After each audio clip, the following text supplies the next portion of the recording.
First at 9 this Tuesday, the 30th of September 2025. Missing clue. Aruna Vidanagamage alias Khadja revealed to have followed rugby player Wasim Tajuddin on the day of his death. Persistent challenges. Foreign investors continue to face significant challenges in Sri Lanka, says the US State Department. While risks persist, opportunities exist in tourism, ICT and renewable energy. Call for investment. President invites Japanese business community to explore investment opportunities in Sri Lanka. Inflation. Colombo-based inflation rises to 1.5% year-on-year in September. Kalin baby so rupial 90කට. Kalin baby podi හැමෝටමයි. From Derana, this is Derana First at 9. Live from Studio 24 in Colombo. Good evening and welcome to Derana First at 9, Sri Lanka's most trusted news source. I'm Tatyara Naika, joining you live with the latest in Sri Lanka and around the world. We begin with your top story. President Anura Dissanayake has invited the Japanese business community to explore emerging economic opportunities in Sri Lanka, emphasizing government initiatives to create an investment-friendly environment and combat corruption. He made these remarks during the meetings with the Japanese External Trade Organization and leading Japanese businesses yesterday. President Anura Dissanayake yesterday participated in a round-table discussion with the heads of leading Japanese businesses at the headquarters of the Japanese External Trade Organization.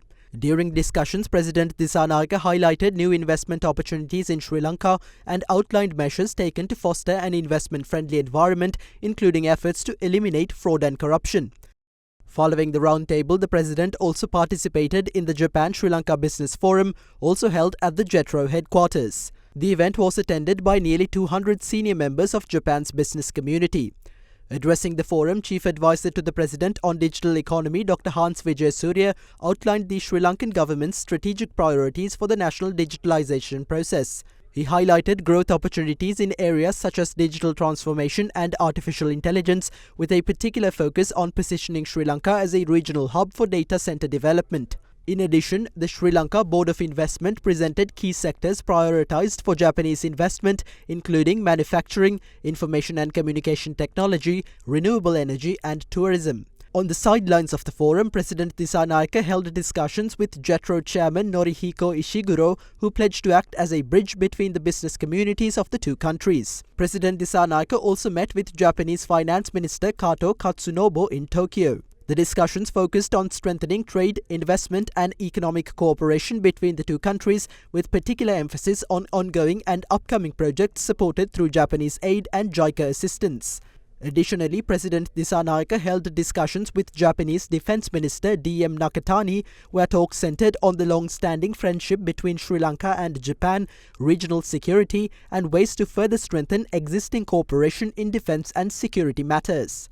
This morning, President Dissanayake met with Yohei Sasakawa, founding chairman of the Nippon Foundation. Sasakawa reaffirmed his support for improving livelihoods across Sri Lanka and outlined plans to renovate and modernize 100 schools in the northern and eastern provinces.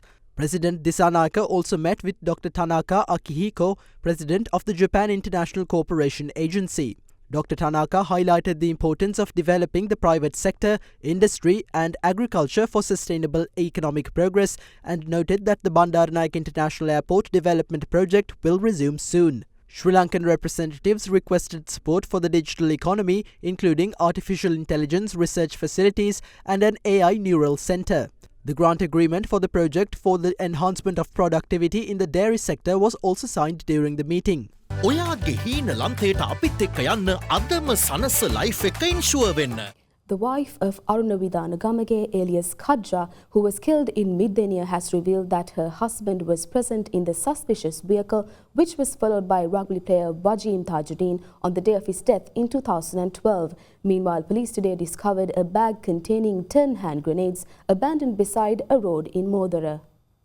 Police today discovered a bag containing 10 hand grenades abandoned beside Alutmawatha Road in Modara. Police said the explosives were wrapped in a veti and contained green stickers similar to another consignment of explosives discovered in Vaunia. 86 hand grenades were discovered by the Vaunia Divisional Crime Investigation Bureau, and 2 suspects arrested at the scene revealed that they had transported a consignment of explosives which belonged to the LTTE to Colombo with the intention of handling them over to criminal gangs operating in the south. The discovery in Vaunia followed the arrest of a reformed ex-LTTE member in Paliagoda along with the T-56 firearm. Meanwhile, 3 individuals allegedly connected to several crimes in Sri Lanka were arrested today in Bengaluru, India. Bengaluru police said the suspects included a drug trafficker and a suspect implicated in a murder. In another crime-related development, acting police spokesperson, Assistant Superintendent of Police Minara Senarath revealed today that the wife of Anuravithana Gamage alias Kajja, who was murdered in Dania, has revealed that her husband was in the suspicious vehicle travelling behind the vehicle in which rugby player Wasim Tajuddin was killed in 2012. She had provided this information while providing a voluntary statement to the Criminal Investigation Department. During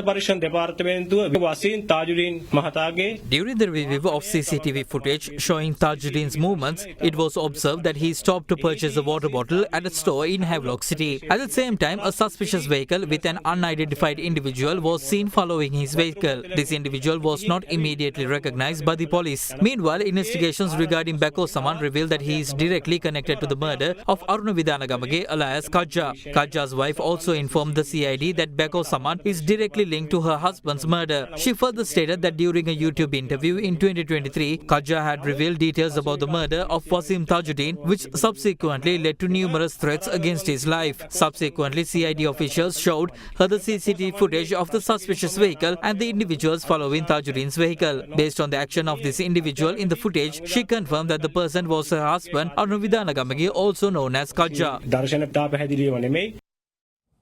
The Federation of University Teachers Associations launched a one-day strike today, demanding solutions to several key issues within the state university system. Accordingly, academic activities of state universities were suspended for the day. The Federation of University Teachers Associations launched a one-day strike action today, focusing on several issues including the shortage of academic staff due to irregular recruitment, salary-related issues, the lack of improvement of university infrastructure, as well as insufficient allocation of funds for research. The Federation alleges that authorities have failed to provide satisfactory solutions despite several rounds of discussion. Academic activities of several state universities were suspended for the day. Owing to a serious shortage of lecturers, there are 5 batches of students in certain faculties of the University of Peradeniya, where only 4 batches should be. The medical faculty now has 7 batches. Based on this situation, we are finding it difficult to conduct courses. University lecturers engaged in silent protests in front of several state universities during the afternoon, demanding immediate solutions for their concerns.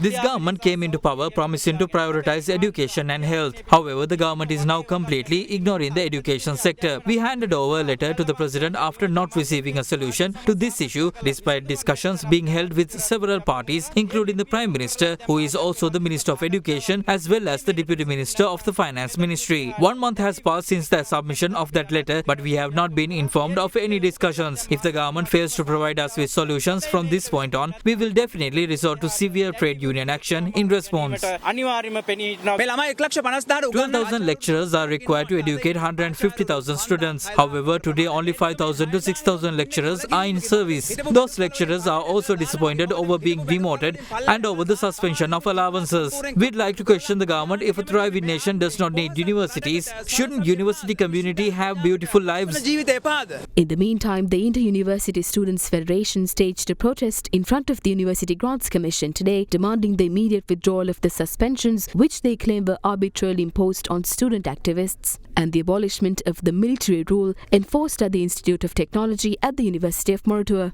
Demonstrations prompted authorities to suspend vehicular movement along Ward Place in Colombo 7, leading to heavy congestion in the area. The protesters dispersed after nearly 2 hours of demonstrations.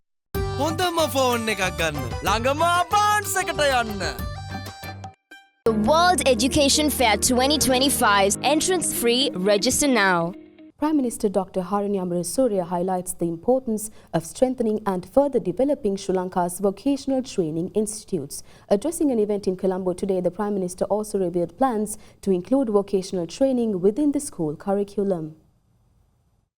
The certificate awarding ceremony for students who successfully completed the AETI course at the Automobile Engineering Training Institute under the National Apprenticeship and Technical Training Authority was held in Colombo today under the patronage of Prime Minister Dr. Harini Amarasuriya.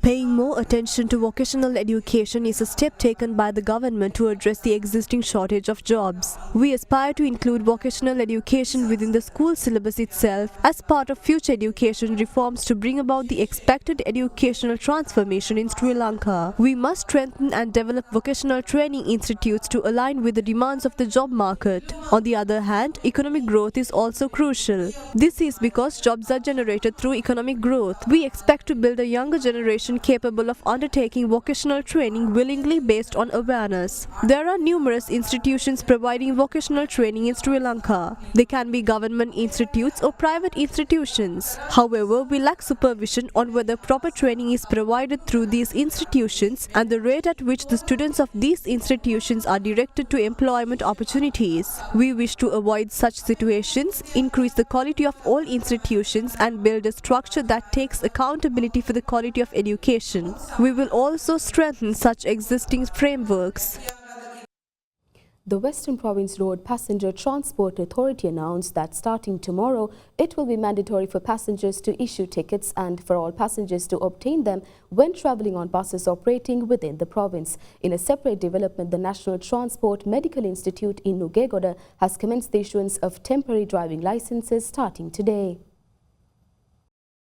The issuance of temporary driving licenses commenced today at the National Transport Medical Institute in Nugegoda under the patronage of Transport Minister Bimal Ratnayaka. Individuals renewing their driving license through the standard procedure will be able to obtain a temporary license immediately upon completion of the required medical examination. The entire process from medical checkup to license issuance has been streamlined to take as little as 7 minutes, significantly reducing waiting times. This initiative aims to improve the efficiency of the license renewal process and minimize inconvenience for the public. අපි බලාපොරොත්තු වෙනවා මේ සේවාව ඉදිරියේදී මේ අවුරුදු දවසන් ගන්න කලින් සම්පූර්ණයෙන්ම දිස්ත්‍රික් 25ෙම සිදු කරන්න. Meanwhile, the Western Province Road Passenger Transport Authority announced that starting tomorrow, all buses in the Western Province must issue tickets and passengers are required to obtain them. Chairman Gamini Jaisingh has stated that passengers without tickets will be fined 100 rupees in addition to double the fare, while conductors who fail to issue tickets will face a 750 rupee fine, a correctional course and a temporary suspension from next month. Meanwhile, Operations Manager of the authority Jivendra Kirtiratna announced that registration of passenger transport three-wheelers will resume tomorrow. Drivers are encouraged to register via www.wptaxi.net. An appointment can be secured at the nearest regional office through the site.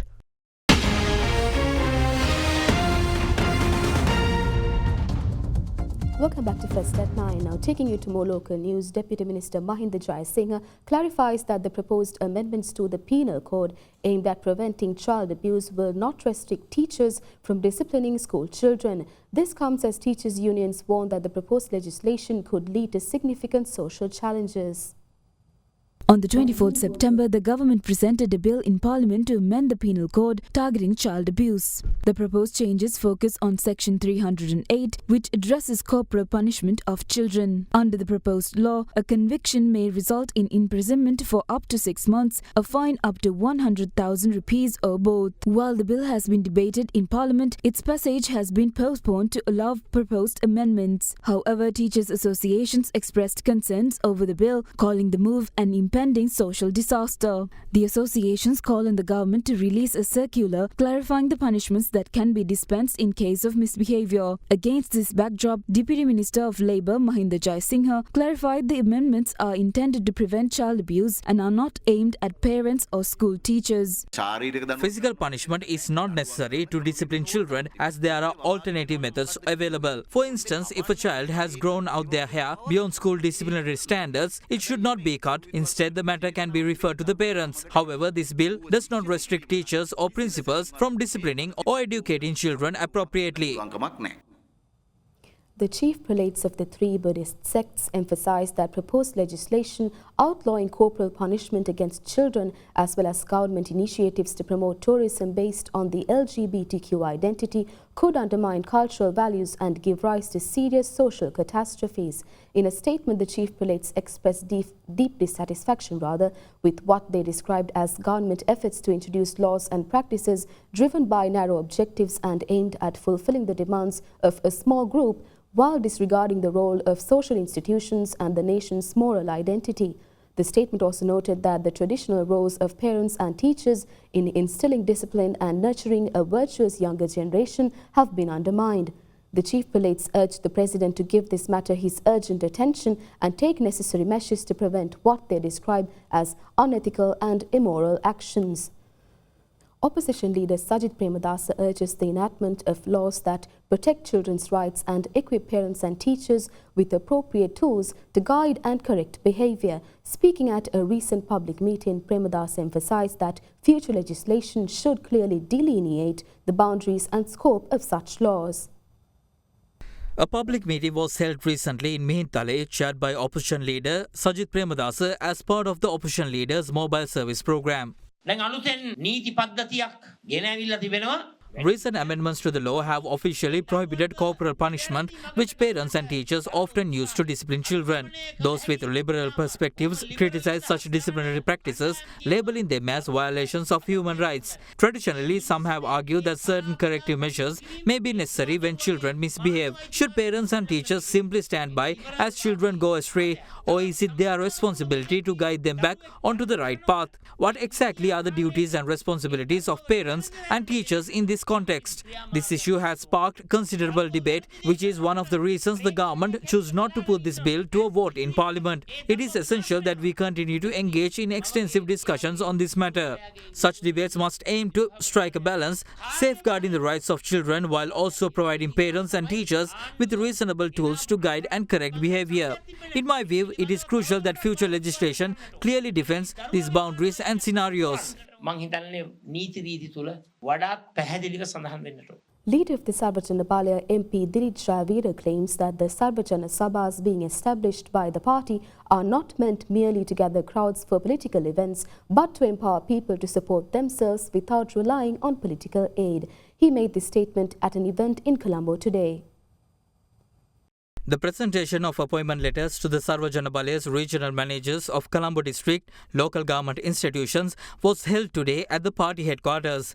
Former Colombo district MP Madura Vitanage also officially joined Sarvajana Balaya at the event.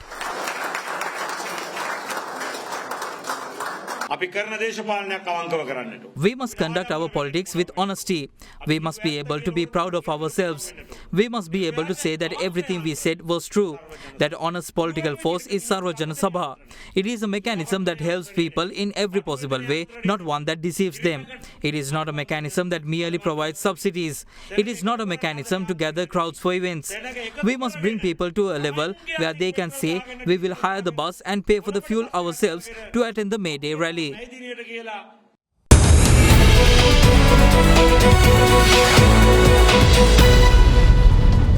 Welcome back. Now in your business news, the Ceylon Petroleum Corporation announced a revision of fuel prices effective from midnight tonight. Accordingly, the price of 95-octane petrol will be reduced by 6 rupees to 335 rupees per litre, while the price of auto diesel will be reduced by 6 rupees to 227 rupees per litre. The price of kerosene will be reduced by 5 rupees to 180 rupees per litre. There will be no change in the prices of 92-octane petrol and super diesel. The U.S. State Department in 2025 investment climate statement warns that foreign investors continue to face significant challenges in Sri Lanka.